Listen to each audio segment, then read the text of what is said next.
ನನ್ನ ಮಗನ ಪ್ರತಿಷ್ಠಾಪನೆ ಮಾಡಬೇಕು ಅನ್ನೋ ಒಂದು ನಿಟ್ಟಿನಲ್ಲೇ ಹೈಕಮಾಂಡ್ ಜೊತೆ ತುಂಬ ಚರ್ಚೆ ಮಾಡಿ ಸೀಟನ್ನು ಪಡ್ಕೊಂಡಿದ್ರು.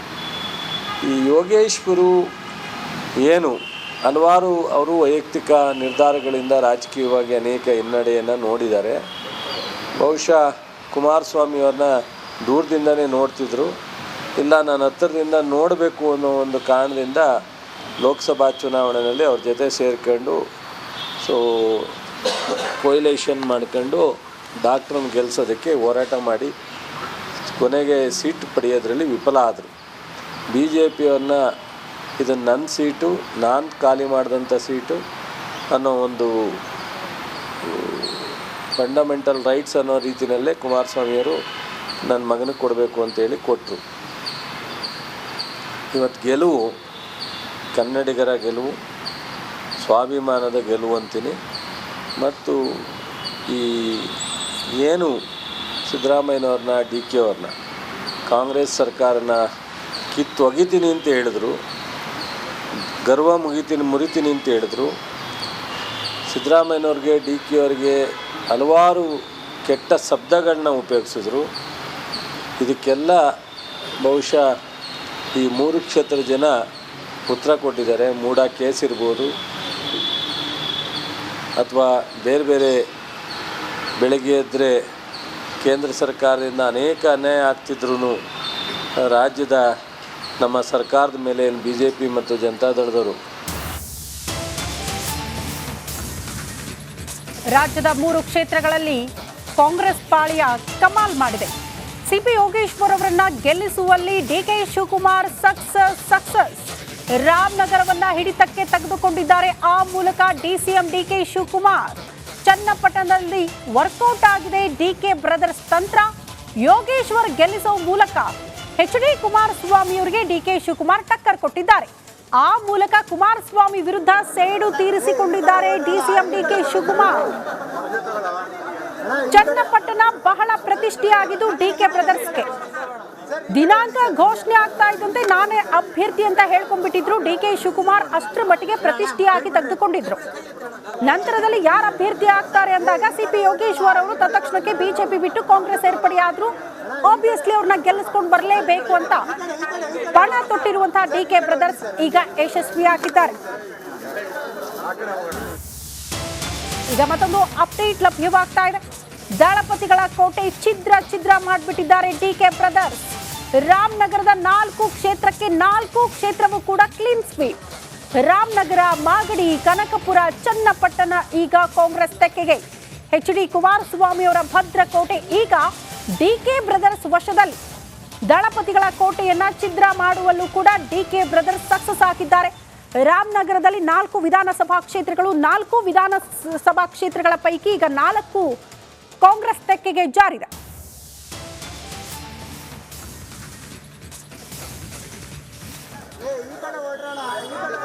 ಹಾಗಾಗಿ ಹೇಳ್ತಾ ಇರೋದು ಭವಿಷ್ಯದ ಸಿಎಂ ಡಿಕೆ ಶಿವಕುಮಾರ್ ಅಂತ ಅವರ ಕಾರ್ಯಕರ್ತರು, ಬೆಂಬಲಿಗರು. ಕಾರಣ ಈಗ ಹೈಕಮಾಂಡ್ ಮುಂದೆ ಕೇಳೋದಕ್ಕೆ ಒಂದು ಪ್ರಮುಖ ಅಸ್ತ್ರ. ನೋಡಿ, ನಾನು ಯಾವ ಜವಾಬ್ದಾರಿ ತಗೊಂಡಿದ್ದೆ ಅದನ್ನ ಗೆಲ್ಲಿಸ್ಕೊಂಡು ಬಂದಿದ್ದೀನಿ ಅಂತ. ಹಾಗಾಗಿ ಬಹಳ ಪ್ರತಿಷ್ಠೆ ಆಗಿತ್ತು ಡಿಕೆ ಶಿವಕುಮಾರ್ ಅವರಿಗೆ ಈ ಕ್ಷೇತ್ರ. ಅದ್ರ ಜೊತೆಗೆ H D. Kumaraswamy versus D K Shivakumar ಅನ್ನುವಂಥ ಪರಿಸ್ಥಿತಿ ಕೂಡ ನಿರ್ಮಾಣ ಆಗಿತ್ತು. ರಾಜ್ಯದಲ್ಲಿ ಎಷ್ಟರ ಮಟ್ಟಿಗೆ ಅವರಿಬ್ಬರ ಮಧ್ಯೆ ವಾಕ್ ಸಮರಗಳು ನಡೆದಿತ್ತು ಅಂದ್ರೆ ಏಕವಚನದಲ್ಲೂ ಕೂಡ ಮಾತನಾಡ್ಕೊಂಡು ಬಿಟ್ಟಿದ್ರು. ಹಾಗಾಗಿ ಆ ಸೈಡನ್ನ ಕೂಡ ತೀರಿಸಿಕೊಳ್ಳುವಲ್ಲಿ ಇಲ್ಲಿ ಡಿಸಿಎಂ ಡಿಕೆ ಶಿವಕುಮಾರ್ ಸಕ್ಸಸ್ ಆಗಿದ್ದಾರೆ ಅನ್ನೋದು ಬಹಳ ಸ್ಪಷ್ಟ. ನೋಡ್ತಾ ಇದ್ದೀರಿ, ದಳಪತಿಗಳ ಭದ್ರಕೋಟೆ ಛಿದ್ರ ಆದ ಬಳಿಕ ಕಾಂಗ್ರೆಸ್ ಕಾರ್ಯಕರ್ತರ ಸಂಭ್ರಮಾಚರಣೆ ಮುಗಿಲು ಮುಟ್ಟಿರುವಂತಹ ದೃಶ್ಯ. 2 ಬಾರಿ ಸೋಲು ಅಂತ ನೋಡಿದ್ರೆ ಸಿಪಿ ಯೋಗೇಶ್ವರ್ ಅವರು, ಅದನ್ನ ಬಿಟ್ರೆ ಯಾವ ಪಕ್ಷದಿಂದ ಯಾವ ಚಿಹ್ನೆ ಅಡಿ ಸ್ಪರ್ಧೆ ಮಾಡಿದ್ರು ಕೂಡ ಗೆದ್ದು ಬೀಗಿದ್ದಾರೆ ಸಿಪಿ ಯೋಗೇಶ್ವರ್. ಈಗ ಮತ್ತೊಮ್ಮೆ ಕಾಂಗ್ರೆಸ್ ಪಾಳ್ಯದಲ್ಲಿ ಗೆದ್ದು ಬೀಗೋ ಮೂಲಕ ಮತ್ತೊಮ್ಮೆ ಶಾಸಕರಾಗಿ ಆಯ್ಕೆ ಆಗಿದ್ದಾರೆ. ಸಹಜವಾಗಿ ಆ ಭಾಗದಲ್ಲಿ ಅಭಿವೃದ್ಧಿಗಳನ್ನ ಮಾಡಿದ್ದಾರೆ. ನೀರಾವರಿ ವಿಚಾರಕ್ಕೆ ಸಂಬಂಧಪಟ್ಟಂತೆ ಅನ್ನೋದು ಕೂಡ ಅವರ ವೈಯಕ್ತಿಕ ವರ್ಚಸ್ಸು ಕೂಡ ಅವರಿಗೆ ಪ್ಲಸ್ ಪಾಯಿಂಟ್ ಆಗಿದೆ ಅನ್ನೋದನ್ನ ಕೂಡ ನಾವು ಗಮನಿಸಬೇಕಾಗುತ್ತೆ. ಉಪಕದನದ 3 ಕ್ಷೇತ್ರಗಳಲ್ಲೂ ಕೂಡ ಬಿಜೆಪಿ ಪಾಳ್ಯ ಮುಗ್ಗರಿಸಿ ಬಿಟ್ಟಿದೆ. 3 ಕ್ಷೇತ್ರಗಳಲ್ಲಿ ಎನ್ಡಿಎ ಸೋಲು ಕಂಡಿದೆ. 3 ಕ್ಷೇತ್ರಗಳಲ್ಲಿ ಕಾಂಗ್ರೆಸ್ ಪಾಳ್ಯಕ್ಕೆ ವರದಾನ ಆಗಿದ್ದು ಯಾವುದು ಅಂದ್ರೆ ನಾರಿ ಶಕ್ತಿ, ಮಹಿಳಾ ಮತದಾರರು. ಬೈ ಎಲೆಕ್ಷನ್ ಅಲ್ಲಿ ವರ್ಕೌಟ್ ಆಗಿಲ್ಲ.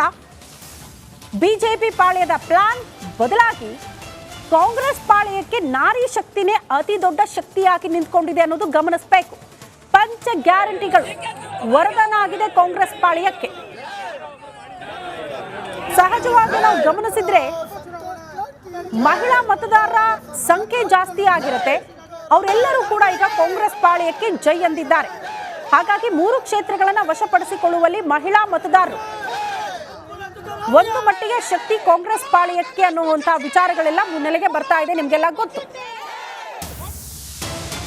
ಮತ್ತೊಂದು ಅಪ್ಡೇಟ್ ಲಭ್ಯವಾಗ್ತಾ ಇದೆ. ಸಂಡೂರಲ್ಲಿ ಕೈ ಅಭ್ಯರ್ಥಿ ಅನ್ನಪೂರ್ಣ ತುಕಾರಾಂ ಅವರು ಗೆಲುವು. ಕಾಂಗ್ರೆಸ್ ಸರ್ಕಾರದ ಪಂಚ ಗ್ಯಾರಂಟಿಗೆ ಜನ ಮತ ಹಾಕಿದ್ದಾರೆ ಎನ್ನುವುದು ಕೂಡ ಬಹಳ ಸ್ಪಷ್ಟ. ಕ್ಷೇತ್ರದ ಅಭಿವೃದ್ಧಿಗೆ ಮತ ನೀಡಿದ್ದಾರೆ ಅಂತ ಸ್ವತಃ ಅನ್ನಪೂರ್ಣ ತುಕಾರಾಂ ಹೇಳಿದ್ದಾರೆ. ಪತಿಯಂತೆಯೇ ಅಭಿವೃದ್ಧಿ ಕಾರ್ಯ ಮಾಡ್ತೀನಿ ಅನ್ನುವಂಥ ಭರವಸೆಯನ್ನ ಕ್ಷೇತ್ರದ ಮತದಾರರಿಗೆ ಕೊಟ್ಟಿದ್ದಾರೆ. ಈಗ ನಿಮ್ಮ ಬಳ್ಳಾರಿಯಲ್ಲಿ ಸಂಡೂರಲ್ಲಿ ಪ್ರಚಾರ ಮಾಡಿದ್ರು, ಆದರೂ ಕೂಡ ನೀವು ವಿನ್ ಆಗಿದ್ರಿ ಮೇಡಮ್, ಏನು ಹೇಳ್ತೀರಿ? ಎಲ್ಲರಿಗೂ ಧನ್ಯವಾದಗಳು. ನಮ್ಮ ಸಂಡೂರು ತಾಲೂಕಿನ ಎಲ್ಲ ನಮ್ಮ ಮತದಾರ ಪ್ರಭುಗಳಿಗೂ ಮತ್ತು ನಮ್ಮ ಎಲ್ಲ ಕಾರ್ಯಕರ್ತರಿಗೂ, ಮುಖಂಡರಿಗೂ ಮತ್ತು ನಮ್ಮ ಪಕ್ಷದ ಎಲ್ಲ ಹಿರಿಯ ನಾಯಕರಿಗೂ ಧನ್ಯವಾದಗಳನ್ನ ಹೇಳೋದಕ್ಕೆ ಬಯಸ್ತೀವಿ.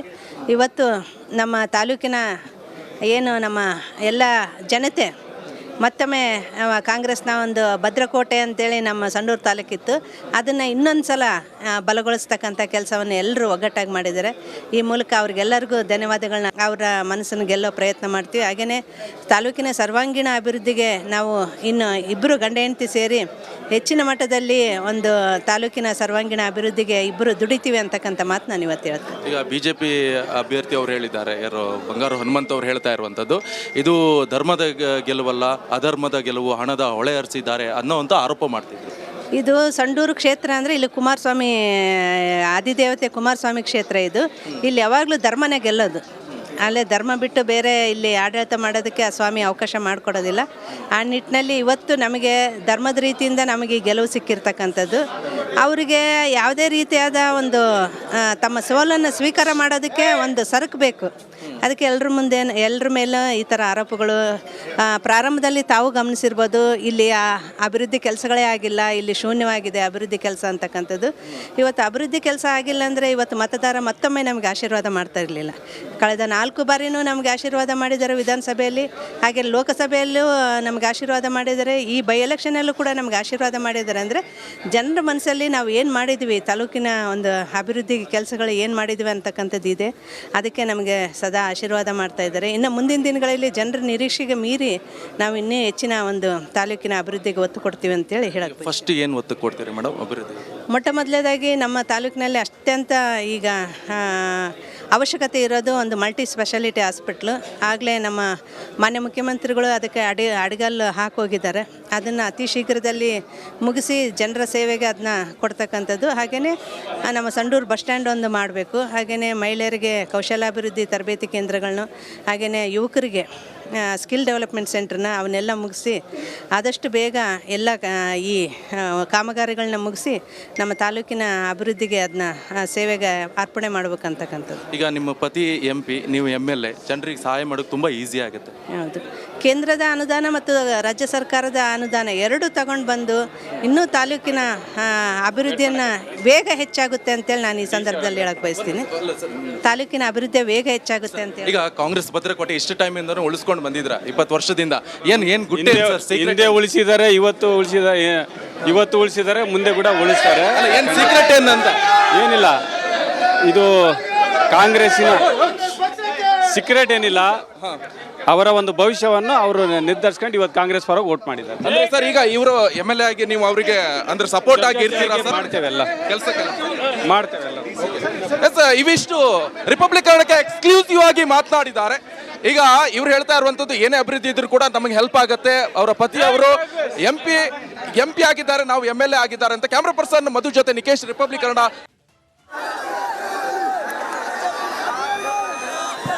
ನೋಡ್ತಾ ಇದ್ವಿ ತುಕಾರಾಂ ಅವರ ರಿಯಾಕ್ಷನ್ ಅನ್ನ ಕೂಡ.